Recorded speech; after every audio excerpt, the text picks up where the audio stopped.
ఈ ఆటిజం సమస్య ఉన్న పిల్లలకు చికిత్స ఏమిటో ఇప్పుడు మనం తెలుసుకుందాం. సమస్య అందరిలో ఒకే తీరులో ఒకే తీవ్రతలో ఉండదు. కారణాలు స్పష్టంగా తెలియవు కాబట్టి దీనికి చికిత్స కూడా లక్షణాల ఆధారంగా ఉంటుంది. సాధారణంగా ఆటిజం, ఆస్పర్జస్ సిండ్రోమ్ వంటి ఉన్నవారు వీటితో చాలా వరకు మెరుగవుతారు. వీటికి సంబంధించి మందులు, ఫార్మలాజికల్ థెరపీ, ఫిట్స్, మెదడులో లోపాలు, ఉద్రేకపూరితమైన ప్రవర్తన వంటివి ఉండే 3 ఏళ్లు దాటిన పిల్లలకు మందులు సిఫార్సు చేస్తారు. ముఖ్యంగా ఒకచోట కూర్చోకుండా, అసలు కుదురు లేకుండా, నేర్చుకోవడంలో కూడా వెనకబడిపోతుంటే హైపర్ యాక్టివ్ పిల్లలకు ADHDకి ఇచ్చే మందులు ఇస్తుంటారు. చెప్పిందే చెప్పడం, ఏదైనా ఒక వస్తువునే పట్టుకుని వదలకపోతుండడం వంటి అబ్జెక్షన్ ఎక్కువగా ఉండే పిల్లలకు అవసరమైతే యాంటీ డిప్రెసెంట్ మందులు ఇవ్వాల్సి వస్తుంది.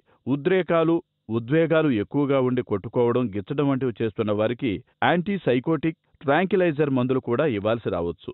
ఇవన్నీ ఆటిజంను తగ్గించేవి కాకపోయినా పిల్లల్లో ఉండే లక్షణాలను, సమస్యలను అధిగమించేందుకు ఇవి గణనీయంగా దోహదం చేస్తాయి. ఇక మానసిక స్థితిని చక్కదిద్దడం, ఇదే సైకలాజికల్ ఇంటర్వెన్షన్.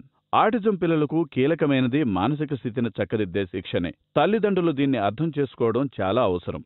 చిన్నతనంలోనే ప్రేరణ ఇవ్వడం వల్ల ఫలితాలు మెరుగ్గా ఉంటాయి. అతిగా ఆశించకుండా, అలాగని నిరాశలో కూరుకుపోకుండా చికిత్సలో భాగస్వాములు కావడం కీలకం. ఈ ఆటిజం సమస్య ఉన్న పిల్లలకు చికిత్స ఏమిటో మరింత సమాచారాన్ని ఇప్పుడు మనం తెలుసుకుందాం.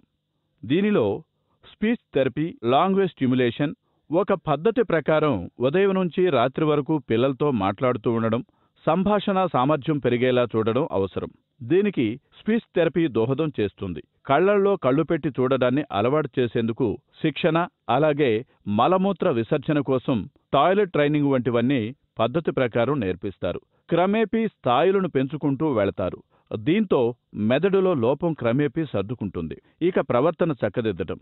ఆటిజం పిల్లలకు బిహేవియర్ మోడిఫికేషన్ కూడా ముఖ్యమే. పిల్లవాడికి ఏదైతే బాగా ఇష్టమో దాన్ని వెంటనే ఇవ్వకుండా, మనం చెప్పిన పని చేస్తే అప్పుడివ్వడం, మంచి అలవాట్లు పాదుకునేలా చూడడం ముఖ్యం.